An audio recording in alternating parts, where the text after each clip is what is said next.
A 19-year-old girl was beaten, slashed, and tortured for nearly an hour in a dark forest.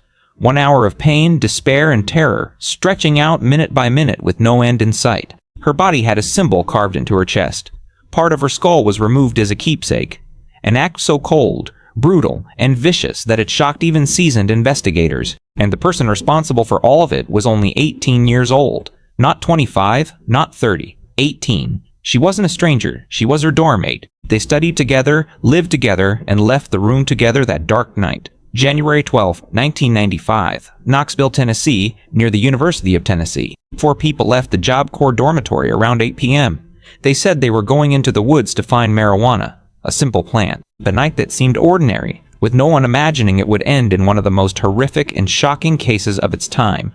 No warning signs, no major arguments, just silence before everything turned horrific. But the next morning, Colleen Slimmer was found in a state beyond recognition, a crime scene revealing a rare level of ruthless violence. What remained showed she did not die immediately. She tried to speak, she tried to run, she begged, and the person facing her had time to stop, but Krista Pike did not stop. Each subsequent action continued. Each wound was inflicted while the victim was still alive. Not a moment of lost control, but a deliberate, repeated, and increasingly savage sequence of behavior. Afterward, she walked away as if nothing had happened, leaving behind a scene of sorrow and horror. Many spoke of rituals, of Satan, of the devil. But there was no evidence of any of that. What truly existed here was far simpler and far more terrifying. Jealousy, control, and a conscious decision to inflict maximum pain. This is the case of a girl who entered the woods with people she knew and never came back. And every detail you're about to hear has been verified to court records, police reports, and trial testimony. On the morning of January 13, 1995, around 8 a.m., a University of Tennessee employee passed through the Tyson Park area, a wooded patch right on the edge of campus. At first, he thought it was the carcass of an animal left after a cold night. But as he got closer, he immediately realized something was terribly wrong. The shape of the body, the motionless posture, and the exposed torso left him stunned and horrified. He called the police right away. When authorities arrived, what they saw was no ordinary crime scene. It was the aftermath of a horrific crime. Colleen Slimmer's body lay on the cold ground, severely mutilated. Her face was nearly unrecognizable.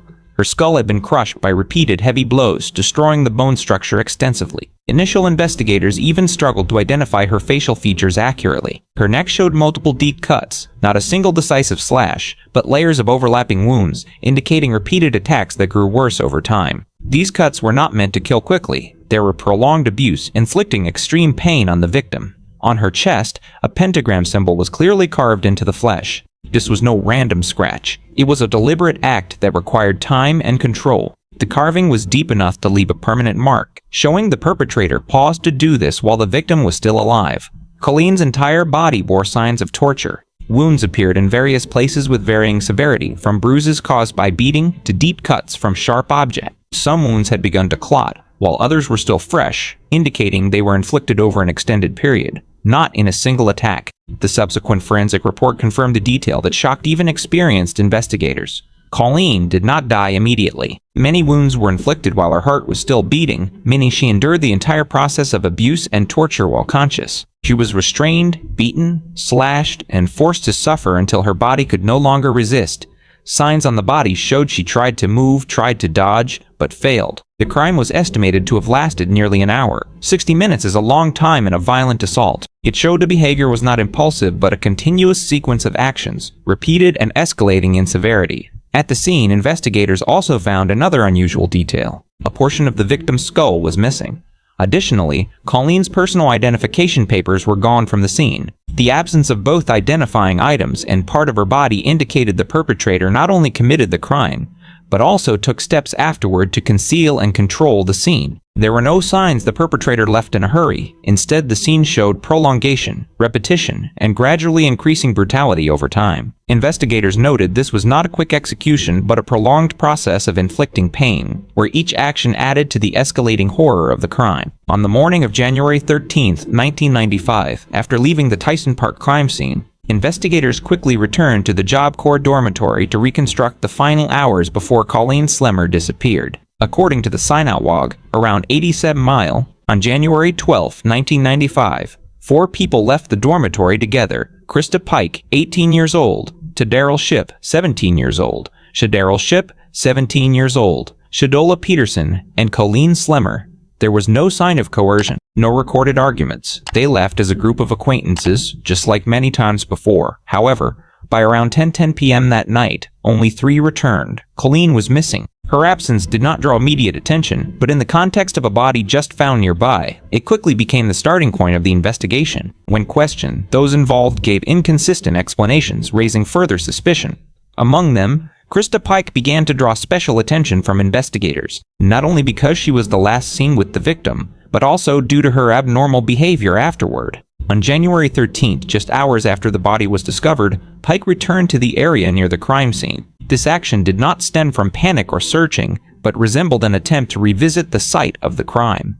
Afterward, she went into an office on campus and left behind a jacket. When the jacket was examined, investigators discovered a shocking detail. Inside one of the pockets was a piece of human skull. Forensic testing confirmed it was the missing portion of Colleen Slemmer's skull.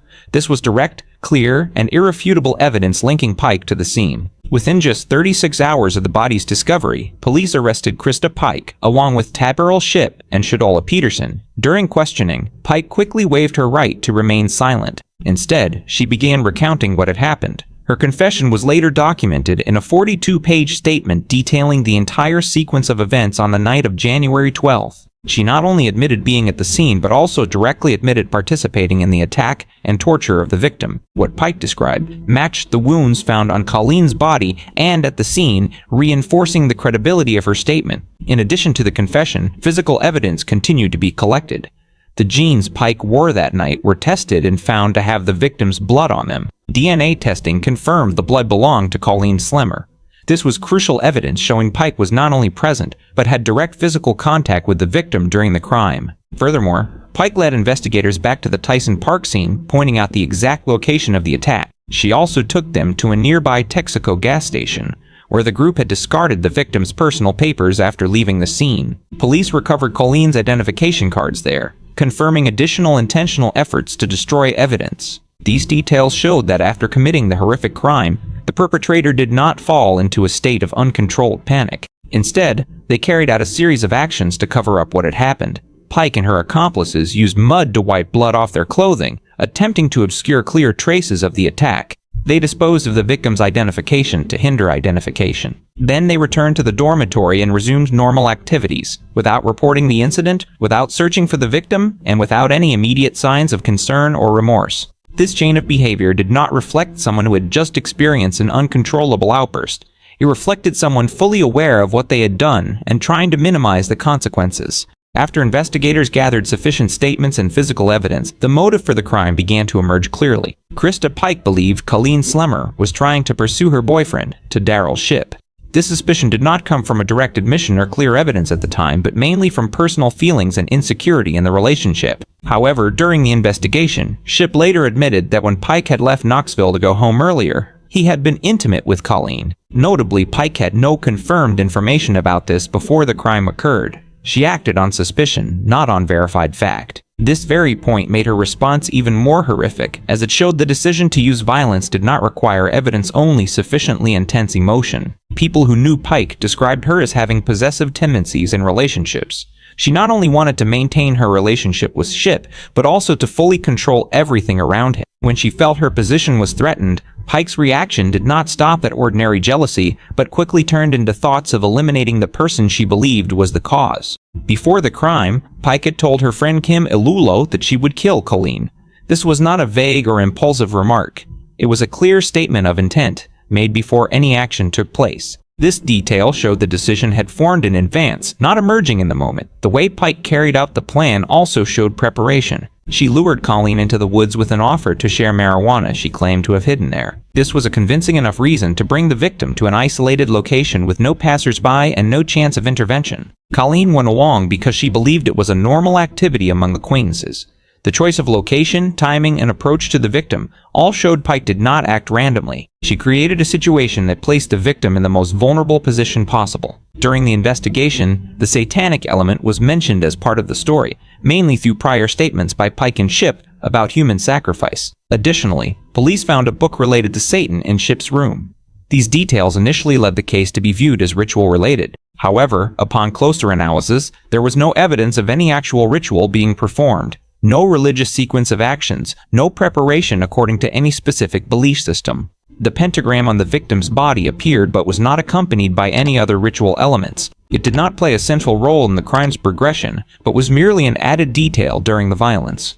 Talk of sacrifice and related elements was likely boastful, or intended to create a sense of power rather than reflecting a genuine motive. When this element was removed, the rest of the story became clearer. Pike felt threatened in her relationship, and chose to resolve it with violence. The extent of the behavior did not stop at causing injury, but extended and repeated, showing the goal was not just to eliminate the victim, but to fully control the situation. The prolonged repetition of attacks reflected a state in which the perpetrator maintained awareness of their actions throughout the process. There were no signs of interruption or mid-course change of decision. The elements of the case from prior statements, the approach to the victim, to the actions at the scene all connected consistently in one direction. The core motive in this case was not any supernatural factor but stemmed from personal emotions pushed to an extreme. Jealousy, combined with the need for control, became the foundation for everything that followed. On March 22, 1996, in Knoxville, Tennessee, the trial of Krista Pike officially began, drawing intense public and media attention due to the extreme brutality of the crime.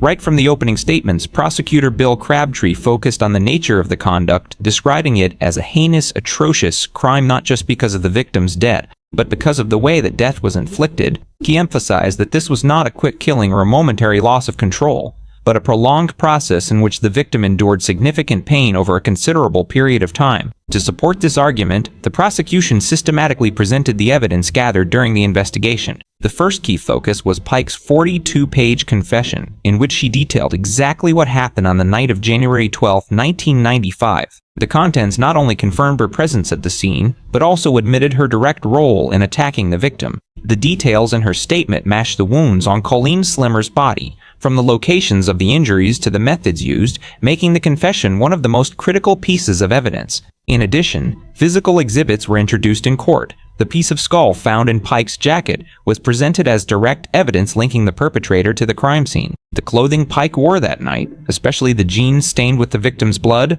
was analyzed and confirmed through DNA testing. These items not only proved Pike's presence at the scene, but also demonstrated her direct involvement in the violent acts. Testimony from witnesses, including people who knew Pike and others connected to the Job Corps program, was used to reconstruct the context before and after the crime. Some witnesses confirmed that Pike had spoken about her intention to kill Colleen before the incident occurred, reinforcing the element of premeditation. Others described Pike's behavior after returning to the dormitory, noting that she showed no anxiety or remorse and simply resumed normal activities, which helped clarify the defendant's state of mind following the crime. Forensic experts played a crucial role in establishing the nature of the case. The autopsy report presented in court confirmed that the victim did not die immediately. Many wounds were inflicted while her heart was still beating, meaning Colleen endured prolonged pain. Experts explained that the extent and distribution of the injuries indicated the attack occurred in stages, with repetition and escalating severity. This supported the argument that this was an act of torture, not a swift attempt to end the victim's life. Throughout the trial, Krista Pike displayed an attitude that many described as inconsistent with the gravity of the crime. She cried repeatedly while sitting in court, but those tears were not accompanied by any clear explanation or full acceptance of responsibility. When questioned about her actions, Pike offered no convincing reason and could not explain why she continued for such an extended period. The inconsistency between her emotional displays and her actual behavior weakened the defense significantly. The defense attempted to introduce factors related to Pike's personal circumstances and mental state, but these arguments were insufficient to outweigh the presented evidence. When all the proof was laid out together from the confession,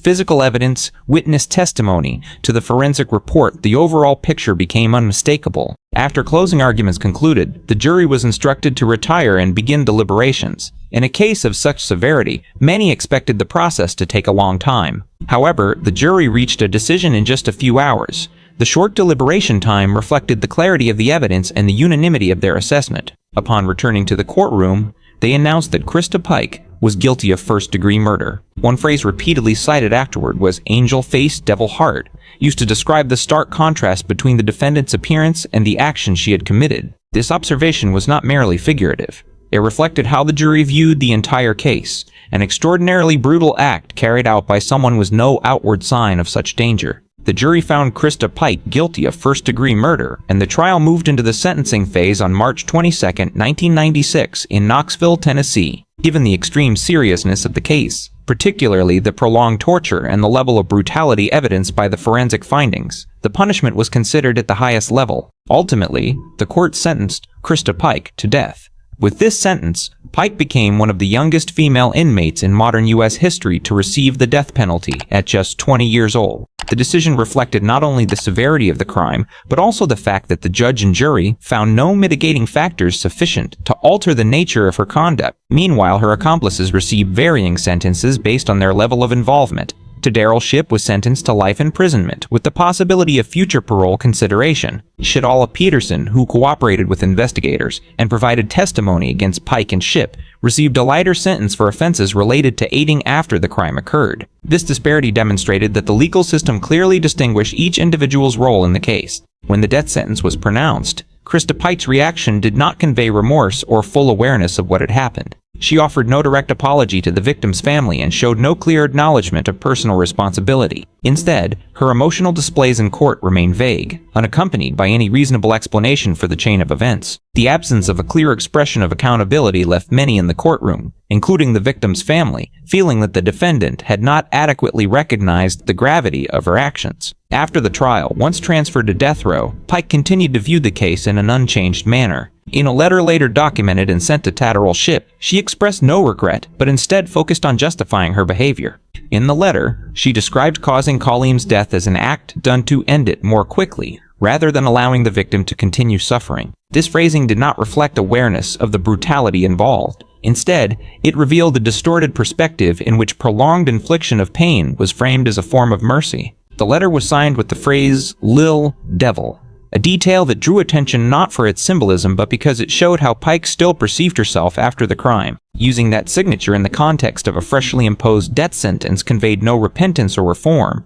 On the contrary, it reinforced the view that the defendant maintained a mindset incompatible with the seriousness of her actions. The contents of the letter, combined with her courtroom demeanor, created a consistent picture of Pike's response after conviction. After being sentenced to death and transferred to death row in Tennessee, Krista Pike did not enter a phase of change or reflection, as many might have expected. Instead, events in the years that followed continued to reinforce the image of someone who did not abandon violent tendencies. Even in the tightly controlled environment of death row, where every action is monitored, Pike engaged in behaviors that drew the attention of corrections officers and investigators. The peak of this pattern occurred on August 24, 2001.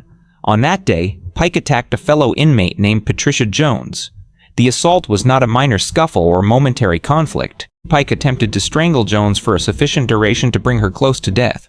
According to reports, if the act had not been interrupted in time, it could have resulted in a second homicide. The severity of the incident showed that the violent behavior was not a one-time event from the past, but persisted after years of incarceration. Even more notable was how Pike later spoke about the incident. In a recorded phone call with her mother, she did not deny the action or express remorse. Instead, she discussed the difference between this attack and the 1995 crime. Pike acknowledged that in the 2001 incident, she fully understood the concept of premeditated murder. She even stated that with more time, the act could have been completed. This statement not only demonstrated clear awareness of her conduct, but also showed her ability to distinguish levels of legal responsibility. This was a significant detail because, in subsequent appeals, Pike's defense team attempted to argue that she lacked full capacity due to neurological issues and her personal history. In federal court appeals, Pike's attorneys presented two main arguments. First, brain damage, with the hypothesis that her frontal lobe was underdeveloped, impairing impulse control and the ability to distinguish right from wrong. Second,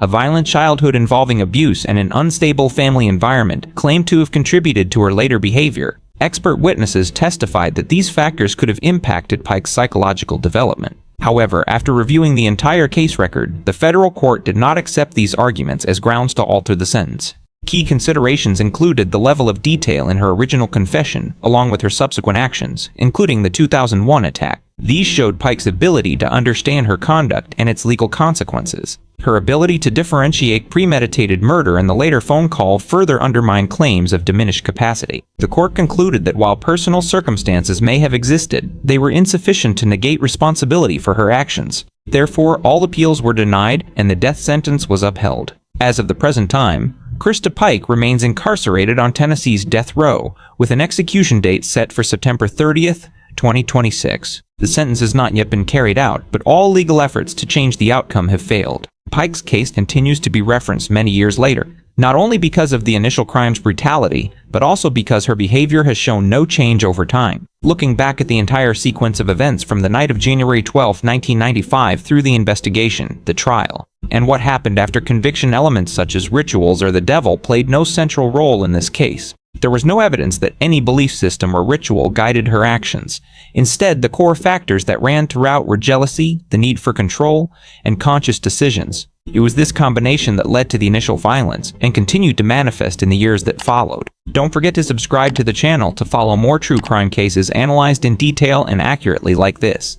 Thank you for watching. See you in the next stories.